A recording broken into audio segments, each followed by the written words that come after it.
ሰናይ ዜና ወኪላት አሜሪካ ናብ ትግራይ በፖለቲካው ዓለም ትልቅ መነጋገሪያ የሆነ የሹመት ዜና ይፋ ተደርጓል። ወደብ የሚከለክልበት ምክንያት ገንዘብ ስለሚጠራ አይደለም። ወደብ መጠቀም የጀመርነለት የኤርትራ ወጣት መኖሪያው ኢትዮጵያ ውስጥ ነው የሚሆነው። ሰናይ ዜና ወኪላት አሜሪካ ናብ ትግራይ ወኪላት ኤምባሲ አሜሪካ ኣብ ኢትዮጵያ ንጽባሕ ርቡዕ ናብ ትግራይ ከም ዝኣቱ ተሰሚዑ። ኣብ ትግራይ እዚ ናይ መወዳእታ ዕድል ዝመስል ዝርርብ ብዓብዩ ንህዝብና እፎይታ ዘምፀሉ ንክኾን ብምምናይ ብዙሓት እዞም ወኪላት ኤምባሲ ኣሜሪካ ናብ ትግራይ ምምፅኦም ሰላም ንክመጽእ ዝኽእለሉ ዕድል ዓብይ ምዃኑ ናይ ብዙሓት ህዝቢ ኮይኑ ይግነ። ጸላእ ህዝቢ ትግራይ ሲ መን እዩ ስምዑ ዶ ድሕሪ ውዕሊ ፕሪቶሪያ ምፍርራም ሲ ምስ ኣብይ ኮይኖም ምስ ፌደራል መንግስቲ ኮይኖም ላ ተዋግኡና ነበሩ ሓይልታት ኩሎም ኮርዮም ሻዕብያ ፋኖ ምናምናም ኩሎም ታ ኮይኖም ኮርዮም ታኾንካ ተስማዕሚዕኻ ታኾንካ ተደራዲኻ ታኾንካ ለይተጸበኻና ኣሽካዓ ንውድኦ ህዝቢ ትግራይ ኢሎም ኮርዮም ነው ዓልኩም ጉዳይ ድዎም ኮርዮም ብቻ ቆረይ ጦርነት ለጀሚሮም ሸፊቶም ዳሓርስ ሕወሓት ግልብጥ ኢላስ ሙስኦም ወጊናስ የፌደራል መንግስቲ ወቅዓካ እዩ ሙስቶም ታኾይንካ ለይወዳእናዮምስ ተስማዕሚዕኻ ኢሎም ልኮረዩ ሓይልታት ኮይናስ اس فيدرال منجست للهزب سلقري وطات كواغو يتولا وا كاوز العب صلاة سنينا دو هزب تግራይ مستوم ليودانا يوم لول حيلتات خوينخا وغينخاسي ያው ካልኣይ ጦርነት ለህዝብ ትግራይ ምዕዳምስ ካውዝ ብላዕልስ ጽልኢት ህዝብ ትግራይ ስኒዶ ደቅናይኒ አሁን ግዛይና ዛው ድዚኣ አይተድለናይ ግዲው ለኹሚ አይተድለናይ هم جزعنا نسهنالتا ناشعبيا معكور صراغيتيا لا وقصات وقعك بلخالنا يا عقمي بيانس منم لين خيل تخوينا لا بلي محجاز نتحاور بينهم نغريو سلام لهزب تግራይ موجو መንግስት ሊቢያ ንዜጋታት ናይ ኣርባዕተ ሃገራት ኣፍሪቃ ሙሉ እገዳና ኣብታ ሃገር ንኽኣቱ ከም ዝገበረ ኣፍሊጡ እዚ ትማሊ ዕለት ካብ መንግስት ሊቢያ ከም ዝወፅእ ሓበሬታ መሰረት ዘረአ ኮይኑ ኣርባዕተ ሃገራት ቀርኒ ኣፍሪቃ ዝኾነ ኤርትራ፣ ኢትዮጵያ፣ ሱዳን ከምኡ ድማ ሶማልያ ሙሉ ዜጋታቶም ናብ ግዝኣት ሃገር ሊቢያ ብባሕሪ ብኣየር ከምኡ ድማ ብኤርፖርት ስሙ ከይተረፈን ኣብታ ሃገር ዝኾነ ይኹን ዜጋ ነዘን ሃገራት ንኽኣቱ ባንጌሮም ኣለዉ። እዚ ዝኾነሉ ምክንያት ድማ ነዚ ዝሓለፈ ዓመታት ካብ ዝተፈላለዩ ሃገራት ኣፍሪቃ ዝመፁ ዜጋታት ብፍላይ ድማ ካብ ኣርባዕተ ካብ ኤርትራ፣ ኢትዮጵያ ከምኡ ድማ ሶማልያ ብመገዲ ሊቢያ ኣቢሎም ኤውሮጳ እንዳሰብሩ ኣዝዩ ብዙሕ ዝኾነ ሽግራት ኣብታ ሃገር ከም ዘውፅኡ ኢሎም ጠቕሶም ፀኒሑ ወዳቱ ድማ ከም ዝተዕዘብዎ ዘለኹም ዜጋታት ናይዘን ኣርባዕተ ሃገራት ሊቢያ ሙሉ ንኽኣቱ ተኣጊዶም ኣለዉ ማለት እዩ። ብወሳኺ ድማ ኣብ ዝሓለፈ ሰሙናት ኣብ ሊቢያ ከጋጥም ዝፀንሐ ፅልኢ ኣብ ልዕሊ ስደተኛታት ዘለዓሉ ኣዝዮም ብዙሓት ዝኾኑ ስደተኛታት ኤርትራውያን ኣብ ብዙሕ ሓደጋታት ከም ዘለዉ ርኢና ነርና ማለት እዩ። እዞም ኣሕዋትና ድምፆም ንኽስማዕ ድማ ኣብ ብሩስለስ ዝመፅእ ዘሎ ዕለት 26 ጁን 2026 ሓደ ዓብዪ ሰላማዊ ሰልፊ ተሰሪዑ ስለ ዘሎ ኣብ ከባቢ ብሩስለስ ተቐመጡ ኤርትራውያን ድሕሪ ኣለኩም ኮይንኩም ናብዚ ተቆፂሩ ዘሎ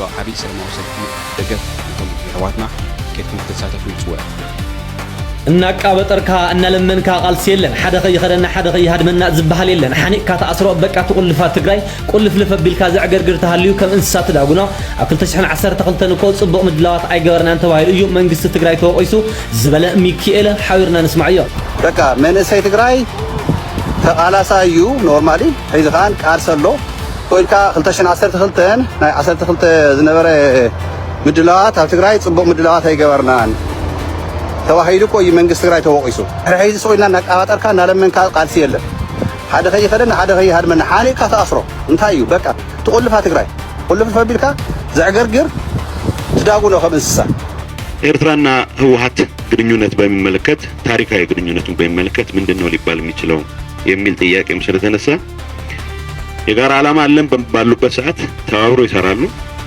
አንዱ የዛኛውን ዓላማ ሊጋፋ በሚሞክርበት ሰዓት ወደ ጠብ ኢቭን በትጥቅ ትግል ጊዜ ተመሳሳይ የጠቡም የግጭቱም ጥልቀት መጠን ይለያይ ይሆናል እንጂ ኤሰንሻሊ መርህ ላይ ፖሊሲ ላይ የተመሰረተ ተብሎ ሊቀመጥ የማይችል ግንኙነት ነው የነበረው። የቲፒኤልኤፍ መስረታ ላይ ኢፒኤልኤፍ የነበረው እገዛ እንደተጠበቀ ሆኖ ቲፒኤልኤፍን ሙሉ በሙሉ ለመቆጣጠር የነበረው ፍላጎት ቲፒኤልኤፍ ደግሞ ከዚህ ለቁጥጥር ላለመገዛት የነበረው ዝንባሌ ግምት ስናስገባ ግንኙነቱ እንደየ ሁኔታው የፌር ዌዘር ፍሬንድሺፕ ነው የሚባለው በእንግሊዝኛ በመጥፎ ጊዜ በጣም አደጋ ላይ የሚወድቅ ግን የጋራ ዓላማ አለን በሚያስቡበት ሰዓት ሞቅ የሚል ግንኙነት ነው የነበረው። ከዚህ አንፃር ከ1983 ስልጣን ወደ ስልጣን መምጣት ኢህአዴግ ወደ ስልጣን መምጣት በኋላ ኢሳያስ አሽከሮችን የመሰብሰብ ሂደቱን አላቆመም። ህወሓት የማፈንገጥ ዝንባሌውን አጠናክሮ ቀጠለበት። ግን እንደዛም ሆኖ መንግስት ከተመሰረተ በኋላ በፖሊሲና በመርህ ላይ የተመሰረተ ግንኙነት ከመመስረት ይልቅ የነበረውን በበረሃ የነበረውን የውሸት የመተማመን መንገድ እንደ ትልቅ ነገር ተቆጥሮ የመቀጠል አዝማሚያ እሱ ምን ያክል ዋጋ እንዳስከፈለን ኋላ መለስበታል። ሱራውት ከኤርትራ ሀገርነት በላይ ኤርትራን መሰረት አድርጎ ከተቻለ አካባቢውን በሙሉ ካልሆነ ደግሞ ትልቅ ኢትዮጵያን እንደፈለገ አዛዥ ናዛዥ የሆን ፍላጎት በተደጋጋሚ ያሳይቷል። ቅድም ዘሪሁን ያነሳው ፋቲህ ዕርዋ በ1990 ዓመተ ምህረት ከካርተር ፕሬዝዳንት ካርተር ጋር ተነጋግረን ኢሳያስ ኤርትራን ከሚገነጥል ለምን ኢትዮጵያ መሪ አይሆንም የሚል ሐሳብ ቀርቦለት በህይወቴ እድሜ ልኬን ሳቆይ የዛን ያክል ፈገግ ብሎ አያውቅም ነው የሚለው ፋቲህ። በቅርብ ጊዜ ሞቶ እንደዛን ቀን የተደሰተበት ጊዜ የለም ነው። ያስቸገሩት እነ መስፍን ሐጎስ ናቸው። እንዴ ለነጻነት ያን ሁሉ ዋጋ ተከፍለን። ምክንያቱም የኤርትራ የነጻነት እንቅስቃሴ ኦልሞስት ሮማንቲክ ነው የሆነው። በተግባር ሀገርነት የሚያመጣው ጥቅም ላይ ከማተኮር ይልቅ ዘፈኑና ግጥሙ ቀረርቶ ኢንፎርም ያደረገው ሮማንቲክ ሙቭመንት ሆኖ ነው መጨረሻ ያለቀው። በዛ ምክንያት ኢትዮጵያ ጋር በመዋሃድ ሊገኝ የሚችለውን ጥቅም ከማሰብ በላይ ኤርትራ ሀገር ሆና ኤርትራን ለብቻቸው ይዘው ኢትዮጵያና አካባቢውን ግን እንደፈለጉ እየተንቀሳቀሱ በህግ ሳይገደቡ ዶክተር ተከስተ ነጋሽ የሚባል ኤርትራዊ በኢትዮጵያ አንድነት የሚያምን አንድ ወቅት እንደገለጸው የኢሳያስ ዋን መሰረታዊ ፍላጎት ድንበር የለሽ ግንኙነት እንዲኖር ማድረግ ነው ይላል። ኢሳያስ ተደጋጋሚ ይል ነበር። ድንበሩ ግን ከኤርትራ በኩል አለ። ወደ ኢትዮጵያ ኤርትራውያን ወደ ኢትዮጵያ የሚያደርጉት ጉዞ ድንበሩ የለም። ኢትዮጵያውያን ወደ ኤርትራ አቅጣጫ የሚያደርጉት ጉዞ ግን ድንበር አለ፣ የማይታይ የሚከለከሉበት ይባላል። ስለዚህ ኢትዮጵያ ኤርትራ የግላችን ኢትዮጵያ የጋራችን የሚል አፕሮች በአደባባይ ነው ሲያራምደው ነበር።